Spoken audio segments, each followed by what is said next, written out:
Hari ini Badan Legislasi DPR RI menggelar rapat panja pembahasan DIM tentang daerah khusus Jakarta. Anggota Badan Legislatif DPR Taufik Basari mengingatkan pentingnya mempertimbangkan simpul historis Jakarta. Tobas mengatakan panja RUU DKJ tengah membahas aneka kekhususan Jakarta, mulai dari kekhususan sektor ekonomi, penataan ruang, pariwisata, perdagangan hingga kebudayaan. Tobas menyebut Jakarta tidak lepas dari sejarah kota perjuangan. Jakarta juga dikenang sebagai kota proklamasi hingga kota politik. Dan informasi selengkapnya kita telah terhubung dengan jurnalis Metro TV Valeri Budianto. Valeri, apa hasil pembahasan rapat panja daerah khusus Jakarta dan apa yang digali dalam pembahasan kali ini? Ya Egan, hingga saat ini rapat panja antara DPR RI, Balik dengan pemerintah dan juga sejumlah pihak lainnya yang membahas terkait dengan RUU DKJ masih terus berlangsung. Namun sejauh ini kami mencatat setidaknya ada 2 keputusan yang berhasil dibuat. 1 poin menyatakan bahwa Balik telah menyetujui dan 1 poin lainnya menyatakan bahwa usulan tersebut tidak disetujui dan meminta agar dikembalikan kepada draft yang awal. Pembahasan yang disetujui oleh Balik DPR RI adalah terkait dengan makna kekhususan dari Jakarta setelah nantinya tidak lagi menjadi ibu kota. Terkait hal ini sebenarnya sudah dibahas dalam rapat kemarin dan sempat menimbulkan perdebatan. Mengapa? Karena sejumlah pihak mulai dari pimpinan hingga anggota Balik yang merasa bagaimana bisa mewujudkan Jakarta ke depannya begitu menjadi DKJ sebagai kota global dan juga pusat pertumbuhan nasional apabila tidak ada langkah-langkah konkret kemudian juga penjelasan secara rinci terkait bagaimana dapat mewujudkan hal tersebut yang diwujudkan dalam draft RUU DKJ yang sedang digodok saat ini, sedang dibuat saat ini. Nah, terkait dengan hal tersebut akhirnya dibahas kembali dalam rapat kali ini yang tadi dimulai sekitar pukul 14.30 waktu Indonesia Barat. Pembahasannya cukup panjang, sekitar 1,5 jam hanya membahas terkait dengan hal ini. Dan diawali dengan pernyataan dari Ketua Balik DPR RI Supratman Andi Aktas yang menyatakan pada dasarnya makna dari kekhususan ketika nanti Jakarta menjadi DKJ ini sudah dapat terlihat dari kewenangan atau kekhususan yang diberikan kepada Jakarta meliputi dalam 2 bidang. Yang pertama adalah dalam bidang urusan pemerintahan dan juga dalam urusan kelembagaan, sehingga memang 2 bidang tersebut sudah cukup untuk mendefinisikan dan juga sudah cukup memaknai apa itu kekhususan dari Jakarta ke depannya. Nah, meresponi hal tersebut sejumlah pihak dari berbagai fraksi yang tergabung dalam anggota Balik DPR RI ini menyatakan pendapatnya. Diawali dengan pernyataan dari Supriyansah dari Golkar, kemudian juga Zulfikar, kemudian juga Herman Kairon dari Demokrat. Pada intinya Zulfikar dan juga Supriyansah ini menyatakan agar dapat menunjukkan apa makna kekhususan dari Jakarta ini, maka perlu dibuat peraturan undang-undang secara khusus untuk Jakarta yang tidak dimiliki oleh undang-undang lainnya. Dalam hal ini, karena kalau misalnya melihat dari rekam jejak bagaimana proses pengundang-undangan suatu peraturan, biasanya undang-undang tersebut tidak hanya dikhususkan di suatu tempat, melainkan juga sudah ada peraturan-peraturan lainnya, baik di tingkatan yang berbeda, misalnya mulai dari Pemda, Perda, kemudian Pergub dan juga peraturan lainnya, sehingga memang undang-undang tersebut tidak secara khusus hanya berlaku di suatu daerah tertentu. Nah, selaras dengan hal tersebut, Herman Kairon menyatakan bahwa jika melihat dari rekam jejaknya memang benar sejauh ini selalu dinyatakan bahwa suatu kebijakan ini memang diserahkan secara penuh khusus di suatu daerah, suatu otonomi daerah. Namun pada akhir dari suatu pasal maupun dari suatu isi perundangan kerap kali menyebutkan bahwa ujung-ujungnya tetap tergantung pada pemerintahan pusat.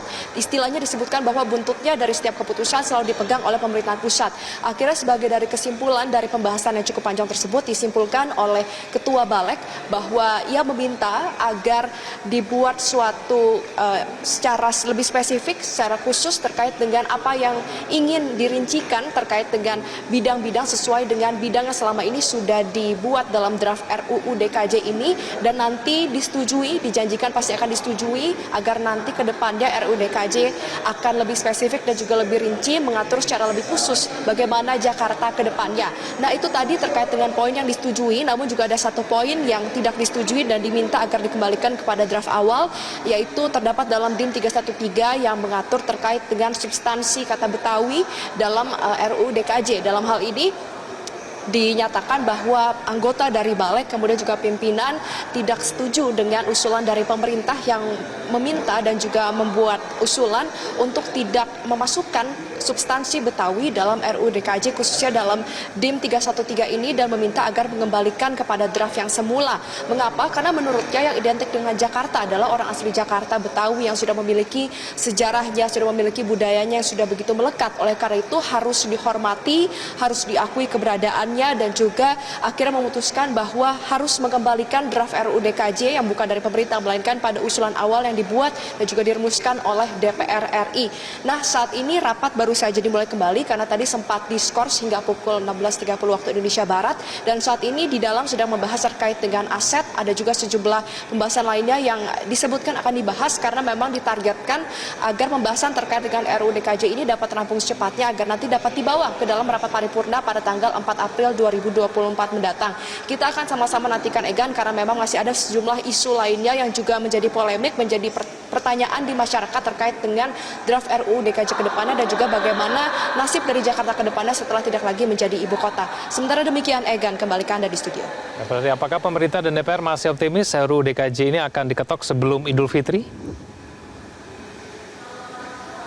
Ya, tadi kami sudah sempat menanyakan hal ini juga kepada sejumlah pihak ketika skors berlangsung dan dinyatakan hingga saat ini mereka masih optimis bahwa terkait dengan pembahasan RUU DKJ ini dari DPR maupun pemerintah akan dapat disetujui pada sesuai dengan target yang dirampungkan dan oleh karena itu mereka juga menggelar rapat panja ini secara berturut-turut. Kita ketahui bersama bahwa rapat ini sudah berlangsung secara berturut-turut selama beberapa hari membahas dan juga mengebut pembahasan terkait dengan RUU DKJ, terkait dengan poin-poin juga. Tadi kami sempat mendengar ada sejumlah pembahasan yang sebenarnya sudah sempat disepakati kemarin namun cukup identik dengan isi-isi pasal yang baru dibahas hari ini karena memang pembahasannya cukup identik terkait dengan Dewan Aglomerasi ini maka langsung disepakati bahwa seluruhnya akan bersifat delegasi diputuskan oleh Presiden kemudian diberikan mandat menjadi kebebasan dari Presiden siapa yang akan diberikan mandat apakah itu Wakil Presiden kemudian apakah itu Menteri Koordinator itu kembali disepakati. Kami tadi mendengar sekitar ada 40 pasal yang langsung disetujui secara sekaligus